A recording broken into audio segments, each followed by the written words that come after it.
नमस्कार साथियों, बात करें मार्केट की तो कल जिस हिसाब से खबर आती हुई शाम 7:30 बजे दिखाई दी, उस खबर का इंतज़ार लोगों को था कि किस प्रकार की वो खबर आएगी। और वो खबर आने के बाद अमेरिकी बाज़ारों में जिस प्रकार की तेज़ी आती हुई दिखाई दी, वो बहुत ज़बरदस्त तेज़ी थी।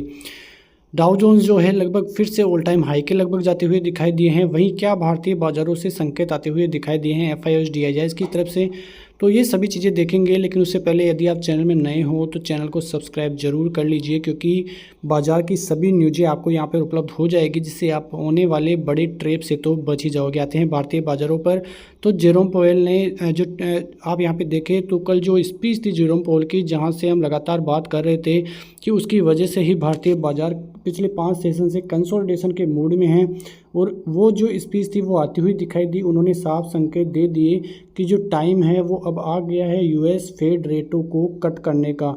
और ऐसी स्पीच आने के बाद अमेरिकी बाज़ारों में थोड़ी गिरावट देखने को मिली पहले तो, लेकिन फिर जो रिवर्सल आया, बहुत ज़बरदस्त रिवर्सल आता हुआ दिखाई दिया। आप यहाँ पे देखेंगे तो उन्होंने साफ संकेत दिए हैं कि इस साल तक करीब 102 बेसिस पॉइंट की रेट कट जो है वो अमेरिकी बाज़ारों में की जा सकती है। ठीक है, तो ये खबर आने के बाद अमेरिकी बाज़ारों में बहुत ज़बरदस्त गिरावट, तेज़ी का मूड माहौल देखने को मिला।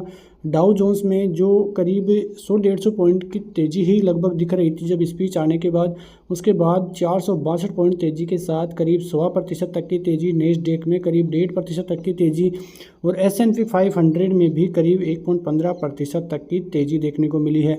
ये जो तेज़ी हुई है अमेरिकी बाज़ारों को काफ़ी ऊपर तक ले जाने के लिए आगे भी सक्षम रहेगी, क्योंकि जो पॉजिटिव खबरें आती हुई दिखाई दी है, जो जेरोम पोवेल की स्पीच में आता हुआ दिखाई दिया है, उन्होंने साफ संकेत दिए हैं कि जो महंगाई की दर है, तो हमारा जो टारगेट है वो महंगाई को 2% तक लाने का है।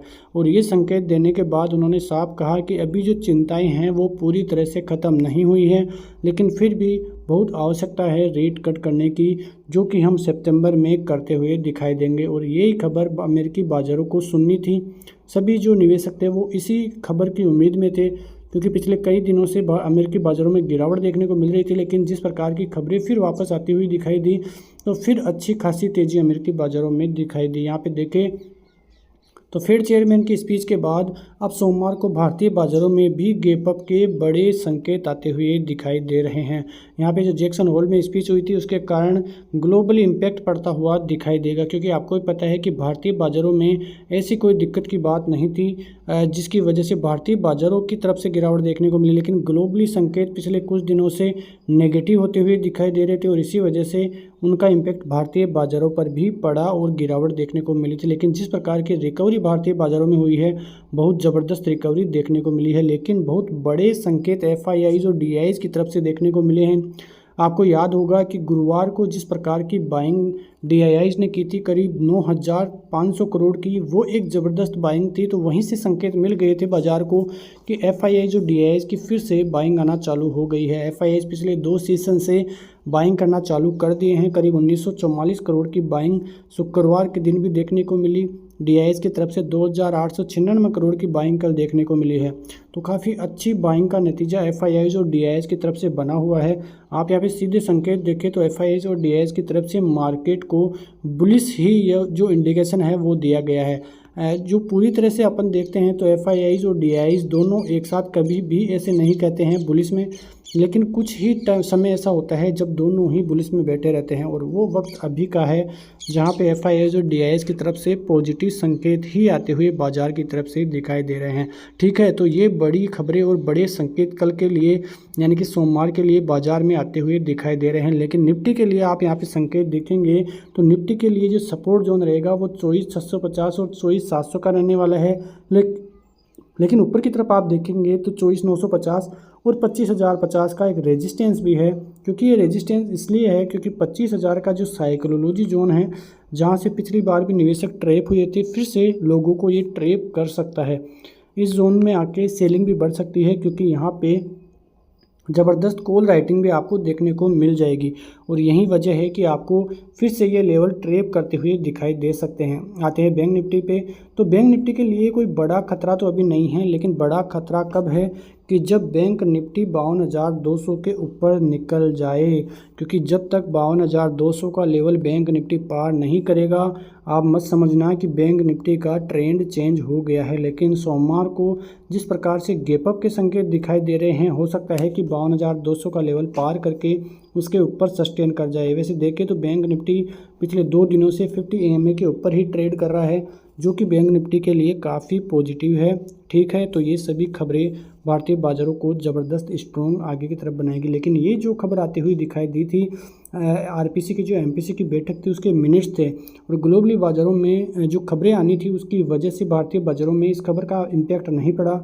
लेकिन सोमवार के दिन ये खबर भी काफ़ी चर्चाओं में रहेगी, क्योंकि Q4 के जो 2024 का जो इकोनॉमिक गति थी, तो Q4 25 में भी वो जारी रहेगी, ऐसे मिनट्स में आता हुआ दिखाई दिया है। यहाँ पे आप देखें तो गवर्नमेंट जो एक्सपेंडिचर है और कोर आउटपुट है उसमें थोड़ी कमी देखने को मिली है। लेकिन जो पॉजिटिव खबर आई वो मानसून की तरफ से आई कि कृषि गतिविधियों में तेज़ी है और अच्छी बुआई जो है खरीफ की फसल की वो होती हुई दिखाई दी है। और जो आगे यहाँ पे मेन पॉइंट देखें तो प्राइवेट कॉरपोरेट इन्वेस्टमेंट जो है वो भी बढ़ रहा है। कैपेसिटी यूटिलाइजेशन जो है 11 साल के ऊपरी स्तर पर है। जो महंगाई दर है वो करीब 4% से नीचे आती हुई दिखाई दी है। और जो आरबीआई है वो साफ संकेत पहले से देता हुआ दिखाई दे रहा है कि यदि 4% से कम इन्फ्लेशन की दर रहती है तो आने वाले दिनों में आरबीआई भी रेट कट करता हुआ दिखाई देगा। वैसे जो ऑफिशियल्स है आरबीआई के, उनकी तरफ से साफ संकेत आ रहे हैं कि जो दिसंबर तक जो आरबीआई है वो रेट कट नहीं करेगा। हो सकता है दिसंबर में रेट कट करता हुआ आरबीआई भी दिखाई दे, क्योंकि यदि रेट कट होता है तो भारतीय बाज़ारों के लिए काफ़ी पॉजिटिव इम्पैक्ट वहाँ से भी आते हुए दिखाई देंगे। लेकिन एक नेगेटिव खबर भी साथ साथ भारतीय बाज़ारों के लिए आती हुई दिखाई दी।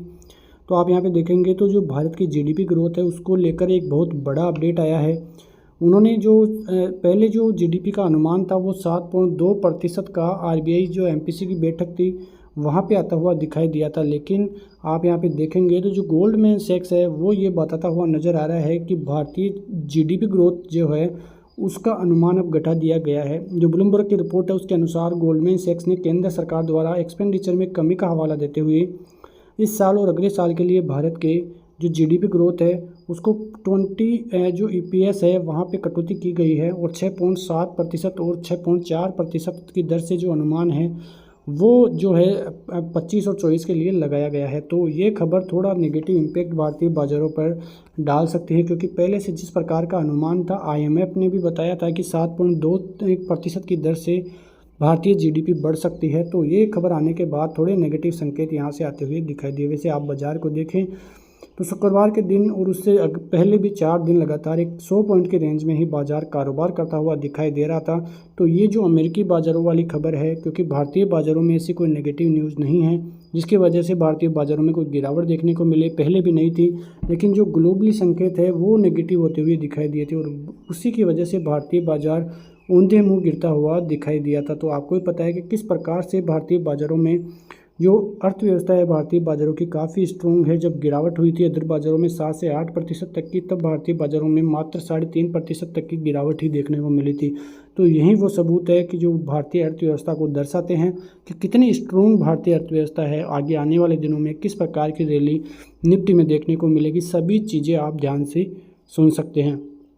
तो ऐसी खबरों के लिए हमारे चैनल को सब्सक्राइब ज़रूर कीजिए, क्योंकि आने वाले दिनों में हम सभी चीज़ें आपके लिए इम्पोर्टेंट खबरें बताते हुए दिखाई देंगे, जिससे बाज़ार की सभी खबरें आपको पता होगी, पता होनी भी चाहिए। धन्यवाद।